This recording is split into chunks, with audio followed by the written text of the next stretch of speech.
Bueno, yo lo que quiero ver es el derrotero del periodismo en este sentido. Vos fuiste uno de los que condujo a Argentina Debate. Sí. Estás en el podio número 3 elegido por Toda la mi gente. familia me votó, Toda sí. tu familia te votó. Familia numerosa. Obvio.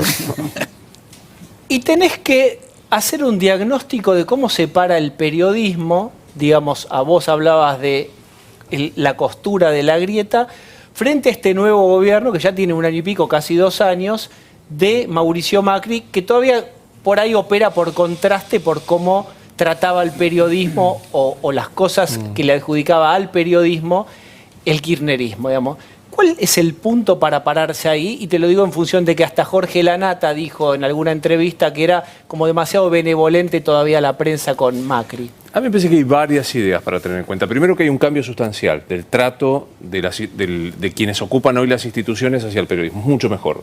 Nosotros salimos de un desprecio y de una vocación autocrática que tenía el kirchnerismo, que encontraba como uno de sus enemigos favoritos al periodismo. O sea, salimos de, salvo algún funcionario. Mira, el único ministro que, al menos en lo personal, vos podías visitar del gobierno anterior era Randazzo, y tenías que entrar casi camuflado en casa de gobierno para que no te vieran, porque lo veían y lo retaban. Salimos de una vocación autocrática, de un gobierno que despreciaba a los periodistas, que apretaba a los periodistas, a un gobierno que tiene muchas mejores formas.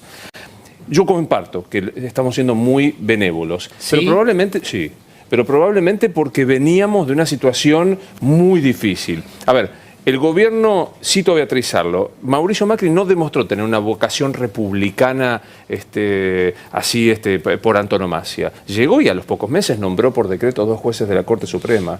Si esto lo hubiese hecho Cristina Fernández de Kirchner, el periodismo se hubiera volcado furiosamente con razón. Y creo que con Mauricio Macri se planteó, pero con límites.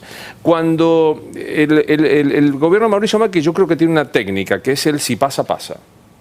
Arremete con algunas ideas que no forman parte de la institucionalidad y si pasa, pasa. Si no corrige, es verdad, es bueno que corrija, pero la movida la hizo. Entonces, a mí me parece que si no entendemos que hay que volver a un concepto, después de la irracionalidad que vivimos en los últimos 12 años, a un concepto donde el periodismo debe estar en constante tensión con el poder, debe ser molesto, debe ser un periodismo que intente interpelar. Lo otro es... Yo no creo en el periodismo de buenas noticias. ¿Viste los que te dicen, tenés que hacer... ¿Por qué no contás buenas cosas? Mira, para eso están cada uno de los voceros, que son muchos en este gobierno, son tantos como el gobierno anterior, ganan muy bien y se dedican a hacer difusión de la gestión de gobierno. Pero es otra cosa, es interpelar al que está en el poder. Y yo creo que en este sistema de interpelación, algunos por cargo de conciencia, venimos de aquello otro, otros porque, bueno, se sienten más cómodos con esta administración, estamos siendo benévolos.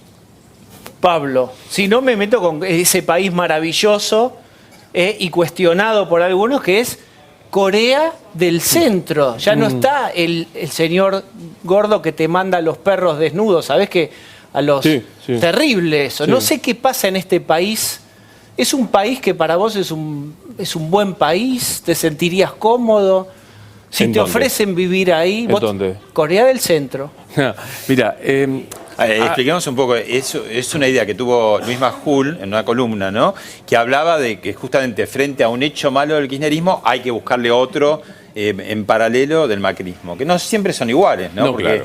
Cristóbal López o más Lázaro Báez o Jaime no es igual a la presunción de Panama Papers. Y también está bueno, como vos decís, que las cosas se investiguen en tiempo real, no dentro de 12 años y medio. A ver, yo creo que el gobierno anterior tenía una vocación autocrática, que no es menor, y montó una estructura de saqueo de los bienes del Estado en provecho propio. Está claro, o sea, esta es mi posición de qué es el kirchnerismo. Me costó, por ejemplo, que esta cosa del dogma y la grieta generara... Te lo cuento como ejemplo porque me duele particularmente. Yo dije en uno de mis programas que creo que los últimos 4 años de gobierno de Cristina Fernández de Kirchner fueron el de más alta corrupción de la historia democrática argentina. Quito los gobiernos del Estado. Y estoy convencido de esto. Una persona inteligente, racional, que yo admiro, que es Susana Rinaldi, a partir de eso decidió que no va más a ningún programa mío. Porque digo... Cuando vos instalás la grieta, es mucho más cómodo que pensar o buscar el Corea del Centro o buscar la posibilidad de discusión. Porque la grieta es, mira, Jacqueline es de La Nación es una corporación, no voy. Juan Pérez es el progresismo, entonces con él no hablo directamente. Si nosotros somos funcionales a esto, y estamos siendo funcionales a esto, alentamos que no podamos discutir una cuestión. A ver, yo dije esto de Cristina Fernández de Kirchner. El tratamiento que tuvo el tema de Panama Papers, el tratamiento que tuvo el Correo Argentino, me parece que es muy cuestionable este gobierno. Y no estoy siendo funcional al kirchnerismo, estoy siendo funcional a lo que yo pienso. Bien, ¿y cómo te va con tus invitados de Debo Decir? ¿Hay gente que rechaza por alguna posición política tuya? Sí, obviamente. Yo he tenido ministros que no se han venido... pues la historia es por qué no invitas al kirchnerismo, a la gente del kirchnerismo. Hemos tenido un exministro que se llevaba por delante a todo el mundo y se comía a los chicos crudos, que no se quiso sentar en el living porque estaba Margarita Barrientos. No, porque tampoco, nunca estuvieron acostumbrados al debate. Vamos a adivinar si es Axel Kicillof. No escucho. Axel Kicillof. Digo, entonces, ¿cómo nos va? Como yo intento, es un programa particular. Bueno, Pablo lo padeció al programa. No, yo intento. No, digo, lo padeció. No, hay noches que son especialmente polémicas. Sí. La mía fue como muy Fue flácida. tranquila, fue tranquila. Pero la idea, el marco es este, que nos sentemos a conversar y que podamos conversar gente que piensa distinto. Tenemos un actor como Jean-Pierre Noer, claramente K, con Martín Seffel, que es profundamente amigo de Mauricio Macri. Y yo creo que puede funcionar esto. Claudio. Pequeña disidencia con Luis. Pequeña. Yo creo que no todos hemos sido igualmente benévolos frente a este gobierno. Creo que en general la historia muestra que los primeros 100 días de gobierno los medios son bastante benévolos. Por lo general, ni hablar de los primeros años del kirchnerismo, ni hablar con quienes luego fueron los principales enemigos del kirchnerismo, que fueron 4 años extremadamente benévolos. Pero en el caso del macrismo y de Cambiemos, yo te voy a decir 2 cosas. Caso Panama Papers, La Nación. Digo, caso la declaración jurada de Macri, donde tenía inconsistencias, La Nación. Caso Arribas, La Nación. Digo, con lo cual, yo creo que, es más, y en algún caso me pregunto si no estábamos demasiado condicionados por el pasado, porque mirábamos todo bajo la misma lupa. Y a veces me lo he preguntado, a veces me lo he preguntado editando notas de Hugo Alconada, decía, no estamos mirando todo con la misma lupa cuando todavía no está claro que esto sea ni siquiera similar o parecido.